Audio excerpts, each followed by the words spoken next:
Alright, so our first step is going to be to square off the end of our PVC pipe. Now the easiest way I've found to do this is to take the miter saw and just cut the end off.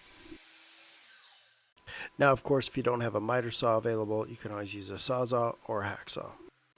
Our next step is going to be to clean the pipe and fitting. Now to do this, I'm just going to use sandpaper, emery cloth, and a dry rag. At this point, we are just trying to remove any burrs that might be left from cutting the pipe, and we want to remove any debris that might be on the pipe or fitting, as we don't want it to leave any voids when we actually glue the PVC. So tip number one is going to be to chamfer the pipe. To do this, we are simply going to take a file, grinder, or chamfer tool and file off the top edge of the pipe. Now for links to this or any other tools I use in my videos, make sure you check out my Amazon store or check the links in the description below. Now the main reasons to chamfer or bevel the pipe are to make it slide into the fitting easier, which is definitely helpful when dry fitting, and to make sure that the edge of the pipe doesn't scrape off the glue inside the joint when fitting the pipe. Now we can go ahead and take a piece of sandpaper and dry cloth and clean up any extra PVC fragments or debris left behind. Our next step is going to be to dry fit all of our PVC.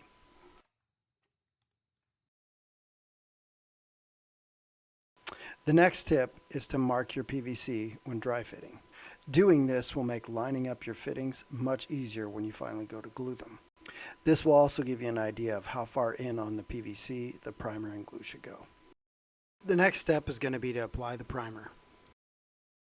Now, even though you can get a clear primer, in most areas purple primer is going to be code. This just makes it easier for the inspector to verify the primer was applied.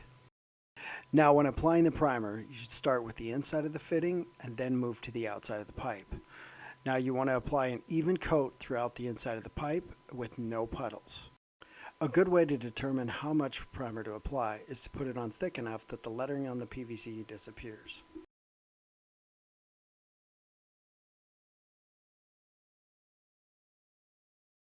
And step 5 is going to be to apply the glue.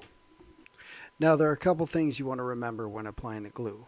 First, it should be done almost immediately after priming, as you only have about 10 seconds before the primer starts to dry. The second is it's important to apply a good amount of glue. A good rule of thumb is to go around the inside of the fitting and the outside of the pipe 10 to 15 times. Once the glue is applied to both sides of the joint, we're going to immediately put the pipe in the fitting. Now when we do this, we want to offset our line so that once the pipe is in the fitting, we can make about a quarter turn and line it up.